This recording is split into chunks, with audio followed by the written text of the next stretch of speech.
Cool. So yeah, this is, are you looking at this part that I'm highlighting now? Yes. So they're making a distinction between goal and purpose. The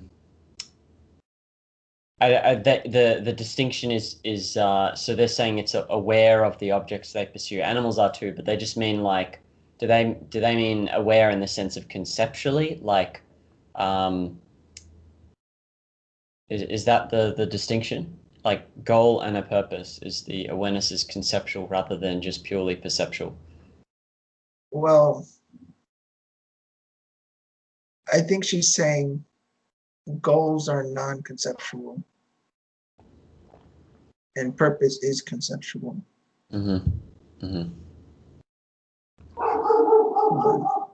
Okay, so actually, volitional as well. So I guess conceptual, volitional, automatic designates the fact that the automatic functions of living organisms of actions whose nature is such that they result in the preservation of an organism's life.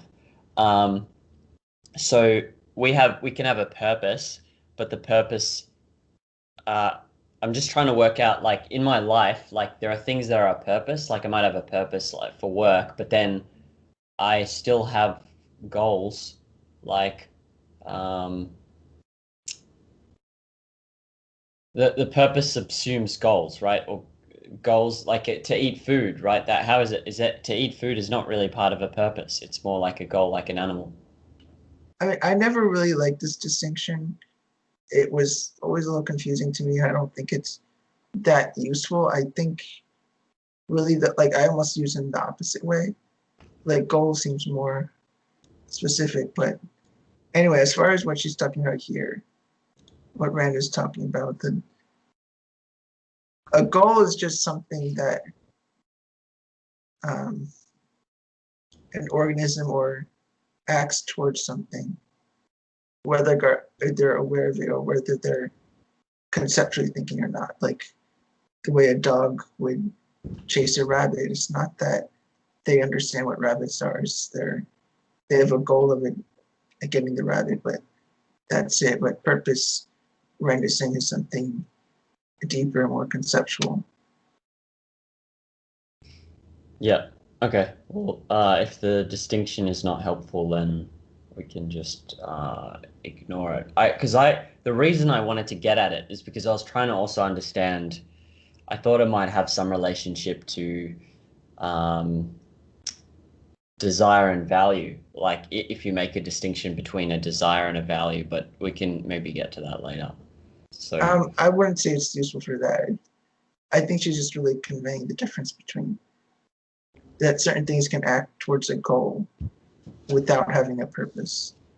That things can act towards things without having a conceptual consciousness to guide it or direct it. And that okay. as humans, we have our purpose that we have to focus our mind towards or use our conceptual consciousness towards. Right. We have to direct ourselves. And I think that's really the difference. Like a purpose is you direct yourself towards the end conceptually with volitional consciousness. Yeah. It's still pretty hard to see. Like it's hard to see a distinction. Let's say an animal chasing a rabbit because it has hunger pains and it associates that with catching the rabbit versus like you're walking into a room and you're hungry and you see a banana and you just eat a banana. Like it doesn't seem like there's much of a distinction between my action and the wolf's action, for example, in that specific instance. So I'm just, like, yeah. Okay, maybe we can skip that then, because but it's still, yeah, I can come back to that later and think about it. But when she's saying, when you're thinking about something being conscious or not conscious, like a plant acts, but it isn't conscious, but it's still in a way, it's still perceiving in some form what exists, right? Like it's still, if you want to put it in those terms, like a plant is reaching for the sun, so it perceives that there is light and light is good, but not in terms of like, sight or anything. Yeah, you could call that a goal probably in this context, that the way Rand is using the word goal, that certain functions of the organism that are automatic, or that these things just naturally arise without any other like need for directedness or anything. It's just it exists and goes towards that end. Yep. I guess this question that I had that I just asked wasn't really as related to the one above, so it's confusing. But there was somewhere that I read consciousness in the book. Consciousness is perception of that which exists. And then so I was curious about a plant, because a plant isn't conscious in the same sense we are, but it's still perceiving what exists. Like it's adjusting to the sun, right? In the same way that like Yes. a leopard will chase some, I don't know, zebra or something like that. Like, so when you say, but you at the same time you can't say a plant is conscious. So what would you describe a plant as if you're using this philosophical definition of consciousness being perception of that which exists? I mean, on some level, I guess you could say a plant is aware. Yeah. I mean, it might not always be obvious, but I guess it depends on in what way they detect things. I guess whether it's like a thermostat versus actual perception. Like a thermostat isn't really perceiving in the way of awareness, because there's nothing that is not self-generated behavior. I guess it's Right. a matter of how does this behavior occur. It doesn't seem to be aware in the sense that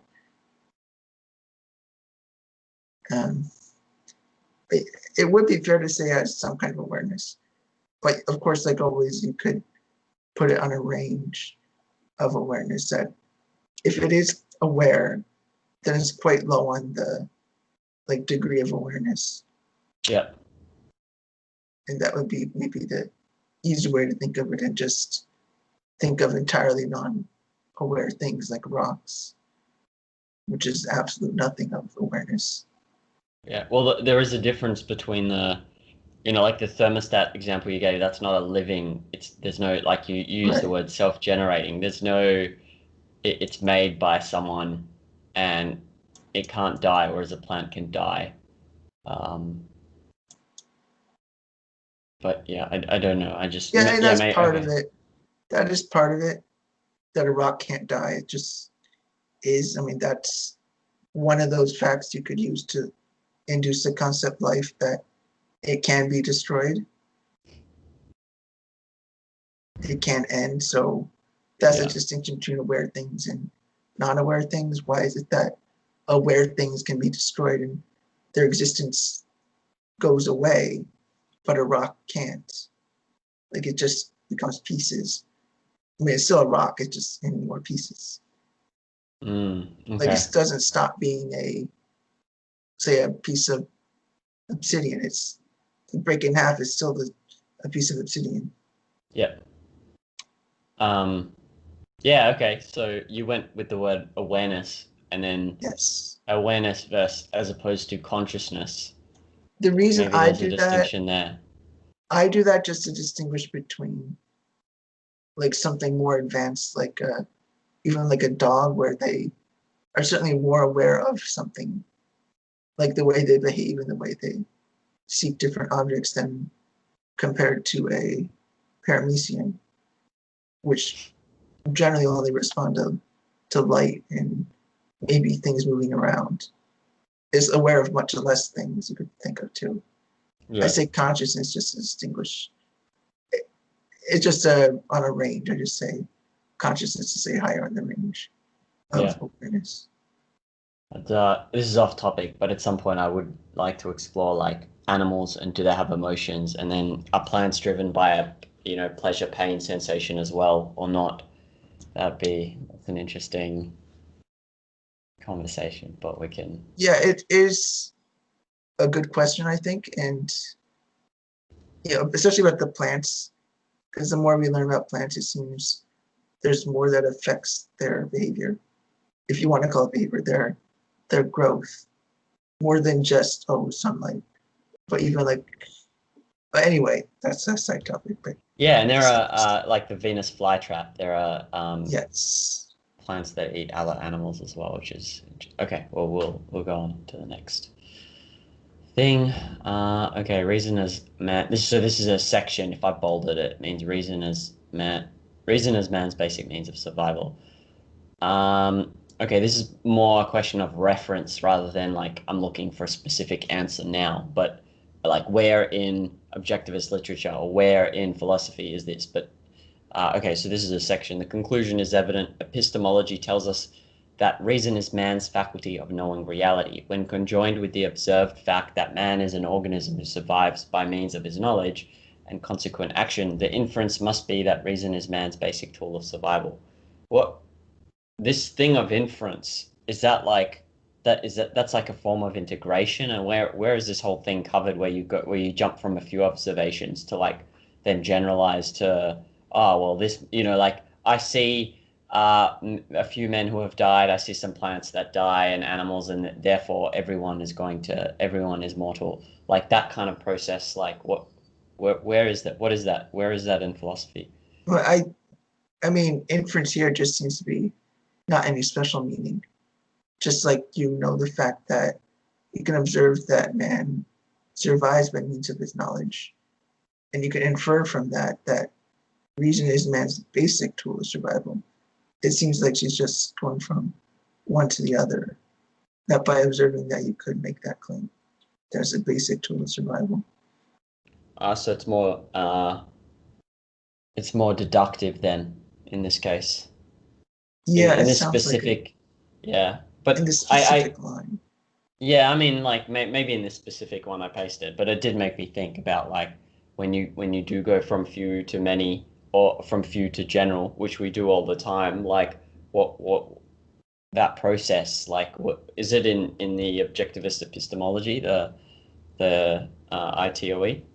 Yeah, it's in there somewhere. It might be Okay. more towards the appendix, actually, not in Okay, the cool. main meat of it, because that All is a right. more technical question, which unfortunately wasn't covered as well as it would have been, because it's, after all, it's an introduction. It's not Yeah, like, right. Yeah, okay. but yeah, I mean, that's just an inductive inference, I would say, that she's making from that. Like, uh, not deductive just alone, because you're working with an observation and trying to generalize that to like the most basic tool of all yeah. men. So this was just a random section. He was trying to give an example of, let's see.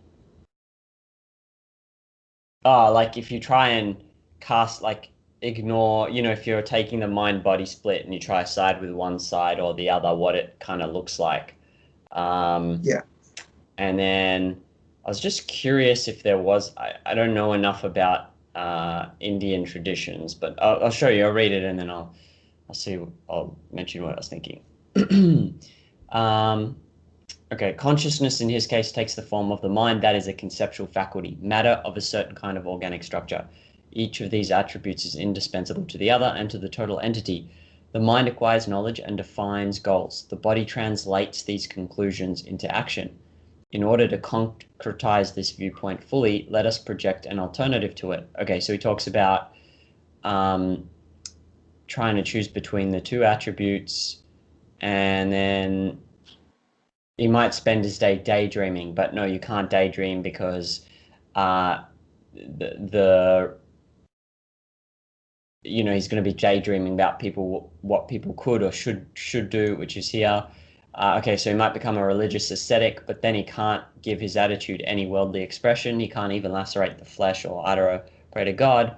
And then he talks about, or he might become a catatonic, out of contact with reality, immobile, waxy, flexible, that it can be as long as some low-grade materialist comes around to feed and bathe him. Like, anyway, he was talking about, yeah, trying to fully implement either going on one side of the mind or one side of the body Yes. dichotomy and how it's impossible. And then, do you know those gurus in India that walk around and they live on alms? Yeah, I just pictured that right when you said that. Yeah, That's what and I then pictured. I was thinking about that, and then like, do you know also? I don't know if you've seen really old yogis, and they're super like that description made me think of them as Yeah. well. They're waxy flexible. They do all these like twists and turns. I wonder if there is a some kind of or like that has an origin in some kind of philosophical view that is I don't know. I just thought it was pretty cool. I wonder if there is a connection there, and you can actually make a concrete link to philosophy or not. I Yeah, don't I know if you think, know that. It's kind of a random. It's not off topic, but yeah, I would have mentioned that anyway if you didn't mention it, because I picture that exactly, like an example of being in this kind of state would be like that. And I do know a decent amount about Indian tradition like that. And as far as at least practices of more related to Buddhism, I know about. okay. And yeah, that seems like a fair way to characterize it. I mean, it is heavily towards the mind side of things. Like it's a lot of emphasis on how you perceive and see the world is what kind of makes the world as it is to you, and that causes suffering and all that. So they try to eliminate the mind in a way. It's a very strange way of thinking. Like they exist only in their mind because they realize that their physical form is maybe just a mere manifestation of reality and not necessarily any specialness to it. And the way to reduce your suffering is to gradually let your mind kind of dissolve into everything. Yeah. Yeah, I've heard something like become one with everything as a Yeah. I've heard that a couple of And to times. stop making distinctions and to stop making conceptual distinctions. Oh, that's That's really the interesting. goal. Or it's not even a goal because Buddhists don't even describe it as a goal. Because as soon as you have no goals and nothing, then you retain nirvana.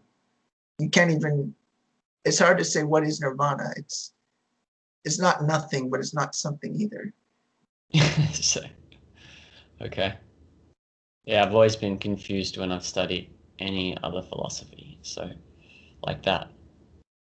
Or just to point Um, out a lot of it, they do see things a lot of way, at least epistemologically, well, objectivism might, as far as the way we make distinctions and mm, all that, except they see it as it causes suffering rather than with objectivism. This is the means to happiness and even thinking, and all our means of survival. They're like opposites in that sense. yeah, I'd need to study. I'd love to someone who studied the subjects well to just pick at their brain for a while and ask them about that. But Yeah, I've asked a so Buddhist monk about it. Like there's and a monastery near here. It's more to get his ideas on it. They're actually more worldly than you might think. It's more well, like, I don't really have too many viewpoints to be yeah, honest, it's very because I don't weird. know enough about. It's strange, but they're not as mystical as, say, a hardcore Christian. Like he Right. was saying, like he doesn't even believe in, like did that. He didn't even believe that the Dalai Lama could like reincarnate. Like Yeah. it's he just thought it was ridiculous. He laughed at it even. Yeah. Um. Yeah. Also, I guess it does make sense. One view that you might take against suffering is that just get rid of desires. That's like one approach you might take, which is Yes. not like a doesn't seem very mystical. It just seems like okay, well, if you often you go out into the world and you're disappointed, then you can just get rid of desires and then you won't be disappointed. Yeah, I mean that's the simplified way, but yeah, that's Yeah. the basic idea. In this passage that I quoted as well with the waxy flexible, whatever that he's writing about, this is an example of what you mentioned with like, was it hypothesizing that you said as a thinking tool? What was that? And then you said we talked about whatever his name was, Uh, Jorge. Probably hypotheticals. I probably said Oh, like hypotheticals. Okay. hypothetical situations, thought experiments. Yeah. All right. Cool. Yeah, I mean, there's a lot in here where he says things, and yeah, it's interesting. But I think if you have a broader context of knowledge, it would be easier for you to get something out of it because it's like Yeah. otherwise it's almost like you don't know if it's a straw man or just a weak. Rather than I like Jordan Peterson's example of making it into a strong man, not a straw man. So you try and make your opponent as formidable and concrete and impressive as possible, and then because his examples are often like extreme in a way, which is fine, but without the context, you just don't know. Yeah. Daniel Dennett says the same sort of thing about intuition pumps. In that book, he says like you should argue your opponent's position better than they can argue it, and then tear it down. Yeah, I really like that because I do feel like when I'm reading this right now is that everything is all the opponents are just super simplistic. Like they're just easy to. Whereas I know when you speak to people about philosophy, like or I think when you hear it from someone else who has studied it, it's not that easy actually for me anyway. So, Yeah. um, all right, cool. Let's go to the next. I guess this is a continuation from above. Mhm. Let's see it's probably like a very simple clarification question, it looks like. I think Peacock really is saying that well, regarding the pure and pure action, I think he's just trying to convey like almost the absurdity of any pure thought or pure action. You can't be purely thinking or purely action. Yeah, they are extremes, but that's almost why you can't be these pure states of being. Like one or the other, and nothing else is almost um, well, yes, it's devoid of reference to reality. It's that's what it says.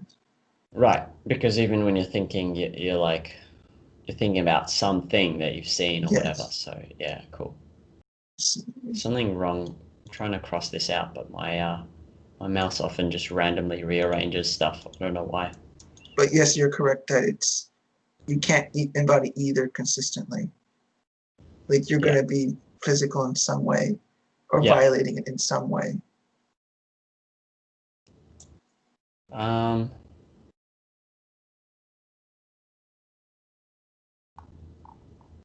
Okay, let's see what this is.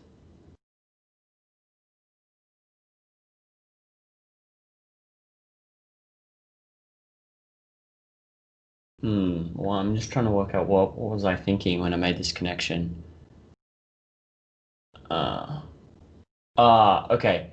I keep seeing this theme come up with like there's something I need to learn about that I don't quite fully get yet, which is, like when we talk about someone accepting the primacy of consciousness or accepting a non-objective view of concepts, like the like I'm sure I have a lot of non-objective views that are subconscious, and I may in some things accept the primacy of consciousness, although again, not like consciously, but it's not like I get to a point where I just accept it. Remember, I asked you about like in epistemology, how do you determine at what point someone is evil? It's like, is there a spectrum like good, and then clearly evil or not? And so that whole question, like, surely it has a name or some kind of is there some principle where it's discussed, or like a name for the whole theme of like at what point does something become this or move from good to evil or move from not accepting primacy of consciousness to accepting primacy of consciousness,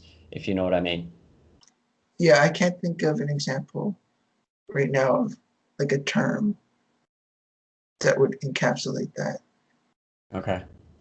I would say like, what would it mean by accepting primacy of consciousness? I would think leaning towards viewing it as true. I wouldn't say an absolute agreement. I mean, you could have a wholehearted acceptance. You could have partial acceptance. Okay. But to But that that extent, he accepts it. To that extent, he will expect desire to clash with external reality. Or okay. I would almost wonder, would he expect that? Would he expect the desire to clash with external reality?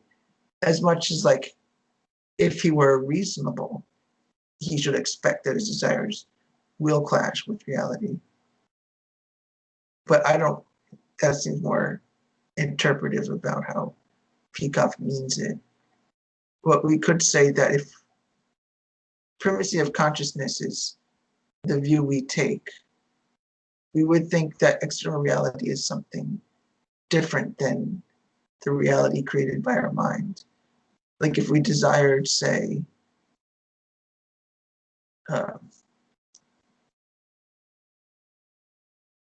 say a new car, and your wish was enough to grant it to you, but then you would know that that wish would always conflict with reality on the outside. Like there'd always be some conflict between the things you want and the things that are. I'll come back to this idea of expecting a desire to clash with external reality or not. But first, like what you were saying before, it sounds like it. So with my question, you were saying that it's to the extent you accept something. So it's almost like a statistical view, like on a spectrum of 1 to 100, then it's like a linear thing of if you accept it 56%, your desire, there'll be a 56% clash with reality. But then I don't, the reason I'm still confused is because there are some, I'm just trying to think if there is a, like, okay, if I accept the view that Marxism, was it Marxism or whatever, communism is a good economic system, versus if I accept that God exists, they're both like one notch in a sense, or a percentage of belief, but they're not, they'll have the different impact. Like one is more significant than the other. And so I wonder with that view of like, to the extent you accept something, I mean, I don't know, I'm still pretty confused by it. Like if it is an extent or if it's, that's the thing I'm confused about. If you accept something, what does it mean to the extent that you accept it even? So It more like a general sense of if you really believe in something, it will affect you even more than if you didn't believe in it as strongly. I wouldn't put it in a linear way, like that each degree of increase in acceptance is a degree of increase in the clash. It could actually become significantly worse at some point. The more you dive into it, like it just gets increasingly bad. For example, it'd be hard to say, but we could say that the more you accept it, the worse it is, or the more of a clash there will be. Yeah, I mean, I guess that's just stepping back and looking at it as broadly as possible. But it's still an interesting thing. And then you weren't sure if you did accept it, you weren't sure if you'd expect the desires to clash with external reality. I'm not either, actually. Like maybe you start with the expectation that you can achieve control over reality, but then you do come to experience external clashes, and then after that you have the emotional expectation that constantly you're clashing with reality. It's like, I don't know, but you don't, if you accept it, you don't start, you think it's achievable, so you don't have that expectation. You think you can control external reality. Yeah, and I think that'd be fair to say, but in the end, if you had primacy of consciousness, that's more like the logical result of it. That if you thought it all the way through to its logical end, you would see that desires would clash with external reality, and especially non-objective view of concepts. Because none of your theories, because you'd be saying concepts cannot be objective related to the world. So of course you couldn't practice it consistently, or you would expect there would be some clash between theory and practice, if for no reason other than your concepts aren't connected to reality. They're gonna fail in some way. They're gonna fail to accomplish anything, as you would expect. Like I would expect, even as somebody who believed in that, like if I thought that concepts were non-objective, like there would be no way I could claim reason to believe that my theory would ever be consistent with practice. Yeah, I guess the thing that makes this also the other thing that makes this tricky is that I don't know anyone who thinks in those terms of like I'm accepting a non-objective view of concepts or I'm accepting the primacy of consciousness.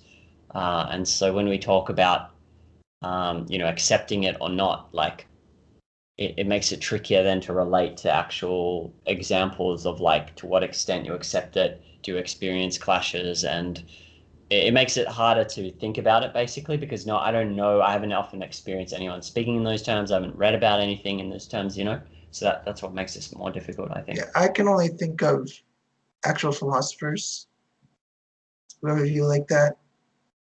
Um, like primacy of consciousness is a philosopher at Berkeley. Yeah, you For sure. mentioned him. And then maybe non-objective view of concepts might be Wittgenstein, the guy who had like the theory of like family resemblances, might be a non-objective way of thinking. Yeah.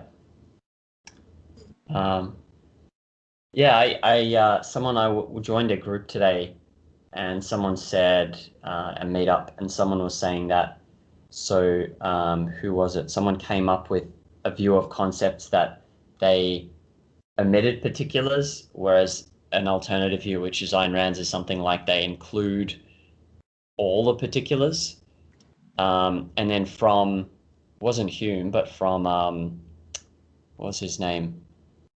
Anyway, some philosopher, I forgot his name. Then that's how you got Kant and Berkeley as well. We mentioned Berkeley, European continental philosophy, then Kant and Berkeley as well.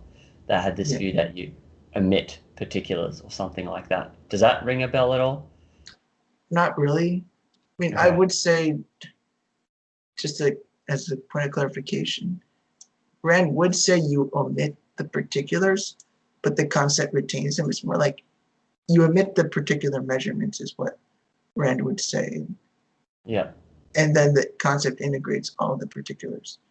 So it's not like and the measurements are still retained. It's just they're omitted in a conceptual sense that you're not talking about it directly. Okay. But yeah, I mean, they would probably say you literally omit, that they're actually eliminated from the concept, that the concept has no reference to a physical thing is probably what they're saying. Yeah. Okay, so maybe we'll just skip to the next section because this one's tricky. Let's see. Okay, so we can skip this because that was probably a mistaken paste. I'll just cross this out.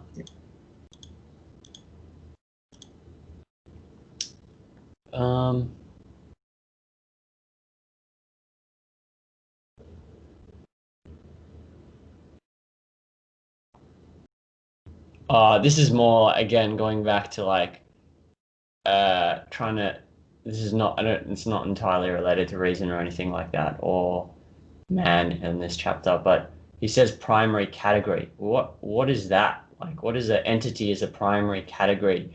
What's that? And what's a regular category? Like, what's these terms category?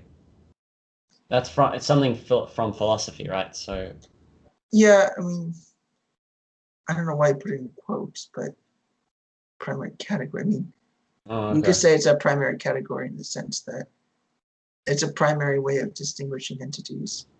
Like it's like primary is in like the main particular way, the main way. yeah, That everything would be derived from how you distinguish entities. Like almost as if it's axiomatic, but I don't think this is saying it's an axiom, just that that's the most basic way to distinguish different things out there is just entity. Is it like Immanuel Kant's 12 categories or whatever, which he says are like the underlie all other thought? Yeah, it's like probably why I put in quotes, but this is more what we would call foundational. I guess within objectivism, it's what our concepts build from.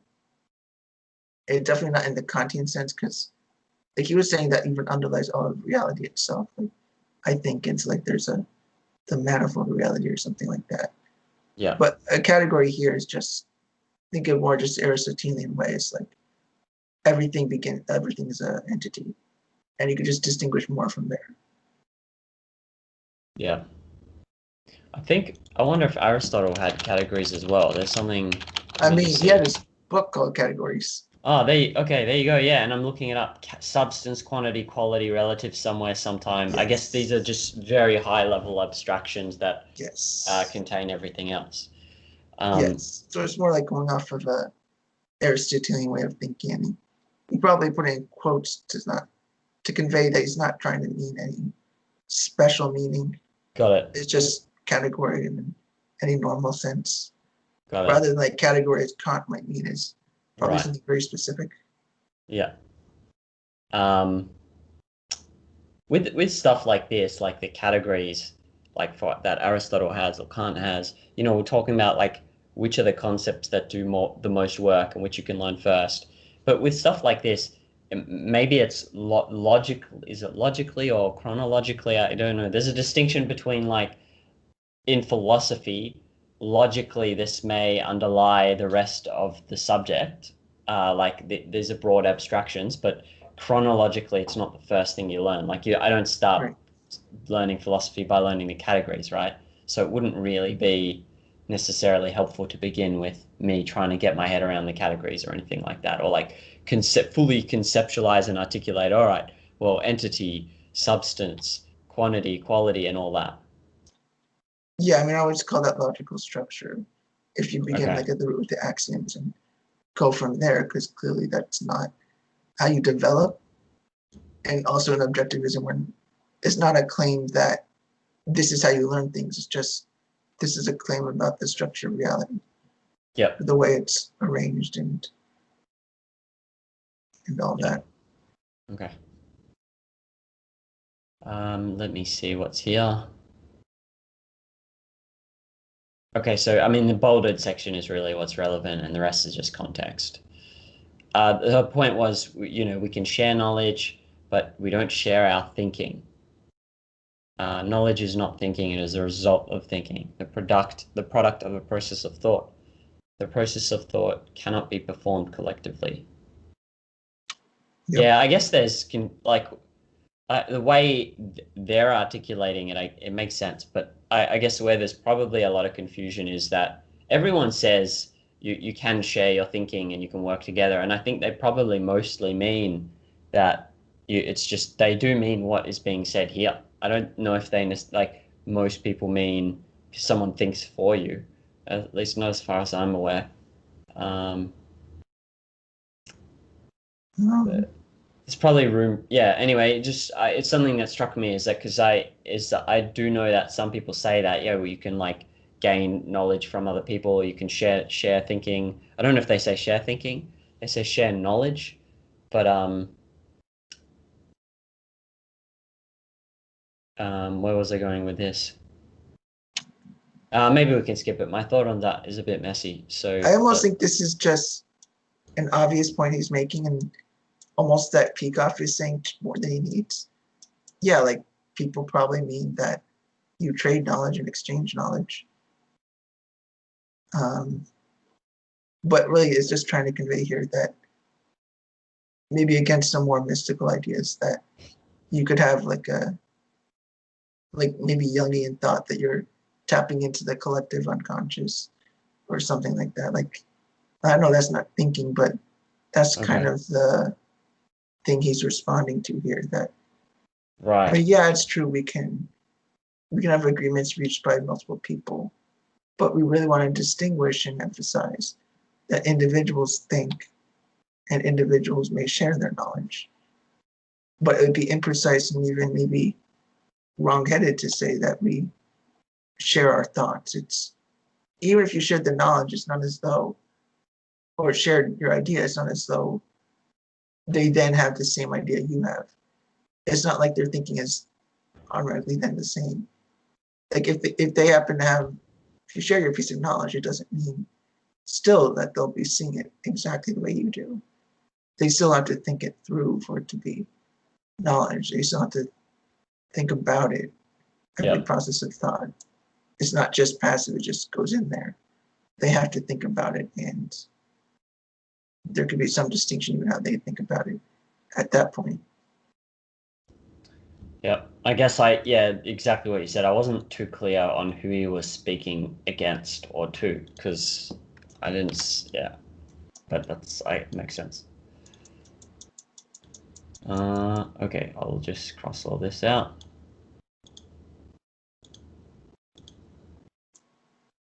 An individual is, if he is learning, so in the act of learning a language, if he is learning and not parroting, an individual is thinking, is initiating a complex mental process. We discussed some of this before. Yeah, I mean, that's really expanding on what Peacock just said in the paragraph before that, or maybe like that thread where David was telling you, like, the difference between acquiring a concept versus forming a concept. And even if you're just acquiring it, you still need to think it through. And someone has thought of it, informed by someone. And then you have to further understand it like everyone else. Even if you transmitted your knowledge, you would still have to go through the thinking process to say you understood. It's not like we mentioned the other day, it's not just recalling the information to understand. It's necessary. Yeah. But we're not just trying to recall a specific word or something. Yeah.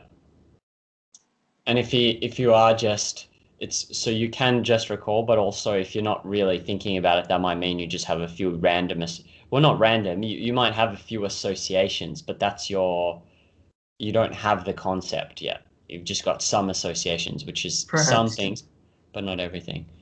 By the way, what do you think of we automatically generalize? We're like generalizing machines. So we automatically do it, but we do have control in that we can take the reins and start choosing how we want to generalize.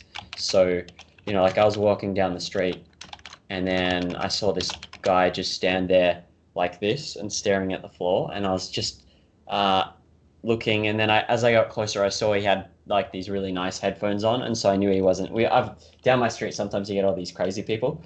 And but I saw his nice headphones, and then I knew even though he was just staring at the floor, this guy's probably not that crazy because he's got nice headphones on. So but I didn't say that. That was a just automatic generalization. Then I realized it after.